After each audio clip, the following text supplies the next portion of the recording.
Hello বন্ধুরা, আমি দীপ আর তোমরা শুনছো ভূতবং, ভূতের রাজ্যে সকলকে স্বাগত। বন্ধুরা, তোমাদের সকলকে জানাই হ্যাপি নিউ ইয়ার। নতুন বছরটি সবার ভালো কাটুক। আজকে নিউ ইয়ার স্পেশাল একটা এক্সট্রা এপিসোড তোমাদের জন্য নিয়ে এসেছি। ঘটনাটি পাঠিয়েছে কলকাতার ভবানীপুর থেকে তানিয়া মিত্র। 2023-এর 31 ডিসেম্বরের রাত পিকনিক করতে গিয়ে যেই ভৌতিক ঘটনার সম্মুখীন হয়েছিল সেটি আজ তোমরা শুনতে চলেছ। বন্ধুরা, ঘটনাটি শোনার আগে তোমরা যারা এখনো পর্যন্ত ভূতবং চ্যানেলটিকে সাবস্ক্রাইব করোনি তারা সাবস্ক্রাইব করে দাও আর পাশে থাকা নোটিফিকেশন বেলটিও ক্লিক করে রেখো। আর যদি একটু পারো তো ভূতবংয়ের ঘটনাগুলি ফ্রেন্ড ফ্যামিলি মেম্বারদের কাছে শেয়ার করে দিও। তাহলে চলো বন্ধুরা, আর কথা বাড়াচ্ছি না, আজকের মূল ঘটনায় আসা যাক। হ্যালো দীপদা, আমি তনয়া মিত্র, কলকাতার ভবানীপুর থেকে বলছি। আজ আমি একটা ঘটনা তোমার ভূতবংয়ে শেয়ার করলাম। যে এই ঘটনাটি ঘটেছিল গত বছর নিউ ইয়ার পিকনিকের দিন। ঘটনাটি যদি এই নতুন বছর স্পেশাল একটা এপিসোডে পড়ে শোনাও তাহলে খুব খুশি হব। ঘটনাটি ঘটেছিল 2023-এর 31 ডিসেম্বরের পিকনিকের রাতে। পিকনিকটা ছিল আমার মামার বাড়িতে। মামার ছেলে মেয়ে ও তাদের ফ্রেন্ডরা মিলে আমরা পিকনিকটা করি। পিকনিকের রান্নাবাড়ি খাওয়া দাওয়া সবই ঠিকঠাক মতোই হয়েছিল। রাত 12টার সময় আমরা আতশবাজি ফাটিয়ে নতুন বছরকে শুভেচ্ছা জানাই। ভাই বোনের ফ্রেন্ডরা তারপর নিজের নিজের বাড়িতে চলে যায়। শেষে আমি, ভাই আর বোন মিলে সব গোছগাছ পরিষ্কার করছিলাম। এঁটো খাওয়ারগুলো ভাই ছাদ থেকে বাড়ির পেছনে ছুঁড়ে ফেলছিল আর আমি আর বোন সব বাসনপত্র গোছাচ্ছিলাম, পরিষ্কার করছিলাম। হঠাৎ ভাই চিল্লিয়ে ওঠে আর বলে, দিদি তাড়াতাড়ি দেখে যাও, ওটা কি? এঁটোগুলো আমি ওর গায়ে ফেলে দিয়েছি। আমি আর বোন সঙ্গে সঙ্গে যাই রেলিংয়ের সামনে দেখার জন্য। গিয়ে যা দেখি তা দেখে নিজের চোখকে বিশ্বাস করতে পারছিলাম না। লাইফে প্রথমবার এমন জিনিস দেখি একটা মহিলা, মুখটা পুরো ফ্যাকাশে সাদা, চোখগুলো রক্তের মতো লাল, বসে বসে মাংসের হাড়গুলো চিবোচ্ছে।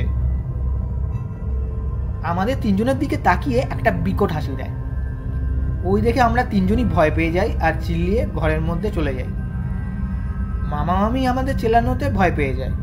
মামা মামি জিজ্ঞাসা করে কি হয়েছে। তারপর আমরা ব্যাপারটা বলি যেটা দেখেছি। মামা মামি তারপর ছাদে যায় দেখার জন্য। গিয়ে দেখে কেউ নেই। আমাদের এসে বলে মামা মামি যে, তোরা কি নিউ ইয়ারেও আমাদের সাথে এরকম ইয়ার্কি মারবি? মজা করা যা বাস না। মামা মামি ভাবে আমরা ইয়ার্কি করেছি। আমরা মামা মামিকে বুঝিয়েও কোনো লাভ পাই না, তারা আমাদের কথা মানতেই যায় না। আমরা তিনজন তখনও খুব ভয় পাচ্ছিলাম। তিনজন আমরা একই সাথে ঘুমাই। নতুন বছর, আতশবাজির শব্দ, তার মধ্যে মনের মধ্যে ভয়।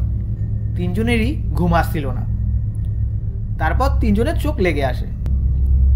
হঠাৎ ভাই আমাকে আর বোনকে ধাক্কা মেরে খাট থেকে ফেলে দেয়। ঘুমের ঘরে পড়েছি বলে আমাদের চোটও লাগে। খাটের উপর তাকিয়ে দেখি ভাই বসে আছে আর কেমন বিকট হাসি দিচ্ছে। ভাইয়ের চোখগুলো লাল একদম। আমি আর বোন সঙ্গে সঙ্গে মামা মামিকে ডাকতে যাই। মামা মামিকে ডেকে নিয়ে এসে দেখি ভাই ফ্যানের মধ্যে ওড়না ঝোলাচ্ছে। আমরা তাড়াতাড়ি ভাইকে ধরি। চারজন মিলে আমরা ভাইকে ধরে রাখতে পারছিলাম না, ভাই এত জোর হয়ে গেছে। ভাই চিল্লিয়ে চিল্লিয়ে বিকট গলায় বলে যাচ্ছে, ওকে মেরে ফেলবো, ও আমার গায়ে পেচ্ছাপ করে দিয়েছে। এরকম বারবার চিল্লিয়ে বলে যাচ্ছে। মামা তারপর ভাইকে একটা কষে থাপ্পড় মারে আর ভাই অজ্ঞান হয়ে যায়।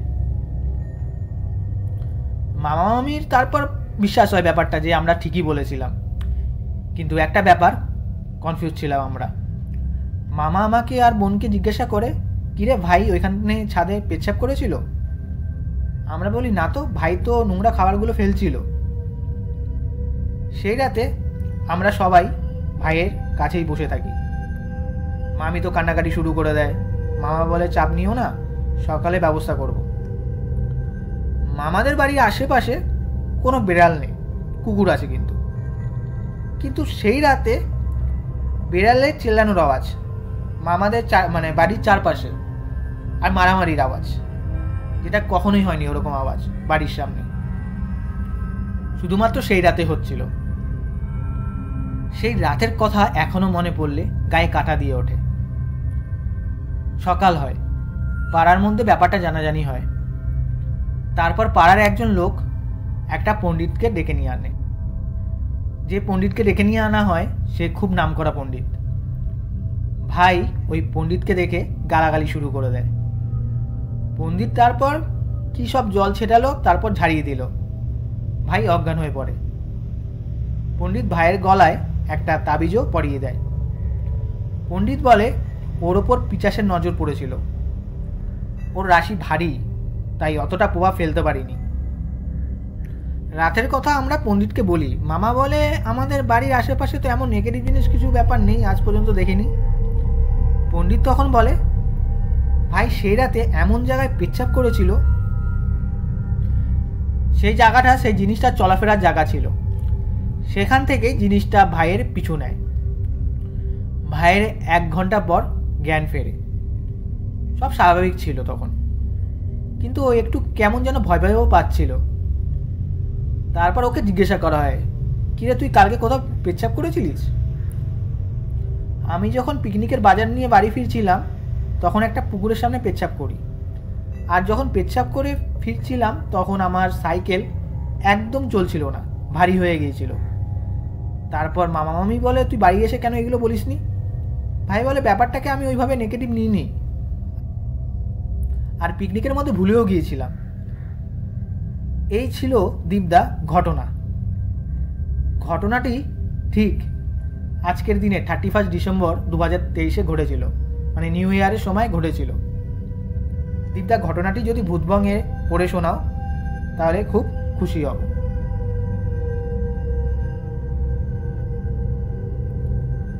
তাহলে বন্ধুরা, আজকের নিউ ইয়ার স্পেশাল এপিসোডের ঘটনাটি কেমন লাগলো কমেন্ট করে জানিও, আর লাইক করে দিও। আর তোমরাও যদি ভূতবঙ্গে ঘটনা পাঠাতে চাও তাহলে আমাদের ভূতবঙ্গের ইমেল আইডি bhutbongofficial@gmail.com পাঠিয়ে দিও। তাহলে বন্ধুরা, আবারও বলছি হ্যাপি নিউ ইয়ার, সবাই ভালো থেকো, বছরের প্রথম দিনটি সবাই আনন্দে কাটাও। তাহলে আজকের জন্য এইটুকুই, টাটা।